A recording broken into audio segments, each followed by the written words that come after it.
নমস্কার বন্ধুরা, তোমরা দেখছো ডিম গার্ডেন। আর আজকে তোমাদেরকে বলবো ডালিয়া কিভাবে তাড়াতাড়ি বড় করে তুলবে আর বড় সাইজের কিভাবে ফুল আনবে। এই দেখো আমার এই ডালিয়া গাছগুলো মানে অনেক ডালপালা ছেড়ে গেছে, তাই জন্য একটু বাড়তে দেরি হচ্ছে।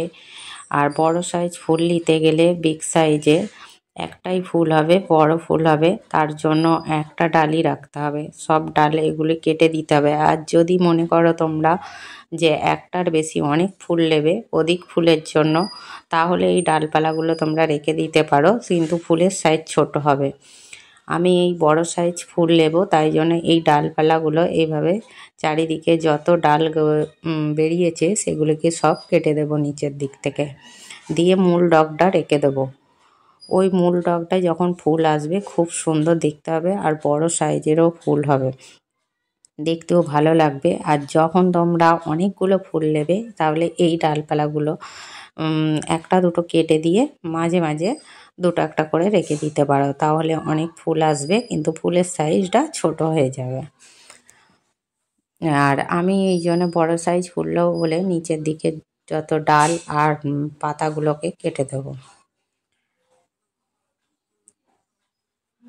দেখো বন্ধুরা, এইভাবে আমি কেটে দিচ্ছি। ঠিকভাবে আমি দেখাতে পারছি না কারণ আমি একাই ভিডিওটা করছি। এই যে এই মাথাটা দেখো, আমি একটা ডাল কেটে দিয়েছি, দুটো মাথা বেরিয়েছে। আমি এই দুটো মাথা রেখে দেবো। এই গাছটাকেও আমি দেখব মূল দুটো ডগেতে কিরম সাইজ ফুল হয়, আর ওইগুলোকে সব একটা করে রাখবো। এইভাবে আমি ডালগুলোকে সব ছেঁটে দিয়েছি। দেখো যত এই যে ব্রাঞ্চ বেরোচ্ছে সব আমি কেটে দেব, আর নিচের দিকে খারাপ পোকা ধরা পাতাগুলো কেটে দিতে হবে। এই ডালিয়া গাছ করার জন্য মাটিটা হালকা তৈরি করতে হবে। আমি তৈরি করেছি 40 ভাগ কোকোপিটের ভাগটা এখানে বেশি নিয়েছি, আর 20 ভাগ মাটি নিয়েছি, 10 ভাগ বালি, আর 30 ভাগ যে কোনো কম্পোস্ট সার, গোবর সার হতে পারে, পাতা পচা সার বা ভার্মি কম্পোস্ট তোমরা নিয়ে মাটিটা তৈরি করে বসাবে। বসাবার পর কিছুদিন বাদে প্রায় 15 দিন পর থেকে তোমরা ডিএপি দিতে পারো। তাড়াতাড়ি গাছের গ্রোথ বাড়াবার জন্য খুব ভালো কাজ করে। এই 10-12টা করে ডিএপির দানা এরকম নিয়ে আর মাটিটাকে একটুখানি খুঁড়ে দিয়ে তোমরা গাছের গোড়ায় চাপা দিয়ে দিতে পারো, আর কিচ্ছু করতে হবে না। ওই জন্য যদি মাটি জল না থাকে তখন জল দেবে, যদি ভিজে থাকে তাহলে জল দেবে না, কারণ এটা কোকোপিটে বেশিরভাগ কোকোপিট দেওয়া আছে, সবসময় ময়েশ্চার থাকবে। আর সম্পূর্ণ সানলাইটের দরকার, বড় সাইজ ফুল পাওয়ার জন্য সানলাইট অবশ্যই দরকার। আর সপ্তাহে একদিন করে নিম তেল স্প্রে করতে হবে। একদিন নিম তেল স্প্রে করবে, আর সপ্তাহে একদিন করে খোল ভেজানো জল পাতলা করে বা সবজির খোসা ভেজানো জল তোমরা দিতে পারো, কিন্তু মাটি শুকনো হলে তবেই খাবার দিতে পারবে। আর দেখো বন্ধুরা, এই যে ডালগুলো আমি ফেলে দেবো না, এগুলো কাটিং করেছিলাম যে এগুলো থেকেও নতুন চারা হয়ে যাবে। এই দেখো আমি ছোট ডালগুলোকে সব নিচের দিকের পাতাগুলো কেটে নিয়েছি, কেটে নিয়ে ওপরে শুধু দুটো করে পাতা রেখেছি। আর পাতা রেখে এইগুলো ডালগুলি নিয়ে নেবো, একটু রুটিং হরমোন লাগিয়ে আমি এই ডালগুলোকেও বসিয়ে দেবো। 1 সপ্তাহের মধ্যে আমার নতুন চারা ডালিয়ার তৈরি হয়ে যাবে। দেখো বন্ধুরা, আমি এই ডালগুলোকে একদম যেখান থেকে দুটো করে পাতা আছে গাঁট মতো ওখান থেকে আমি কেটে নিয়েছি। কেটে নিয়ে আমি শুধু কোকোপিটের মধ্যে এগুলোকে লাগিয়ে দেবো।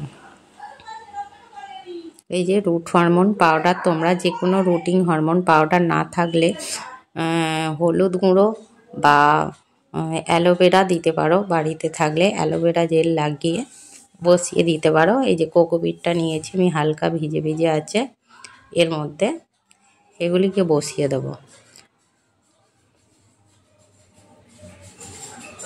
এই যে এইভাবে হালকা হালকা করে চাপ দিয়ে বসিয়ে দিতে হবে।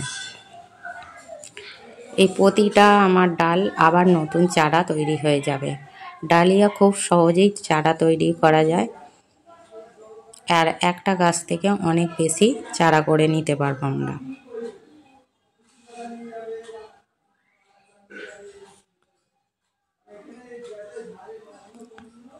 তোমরা কিছু সাহায্য একটা এরকম করে গর্তটা করে নিয়ে আর বসিয়ে দেবে এইভাবে ভালো করে বসিয়ে আর জল দিয়ে দেবে। এই যে আমার চারাগুলো বসানো হয়ে গেল, এরপর এবারে আমি একে জল দিয়ে দেব।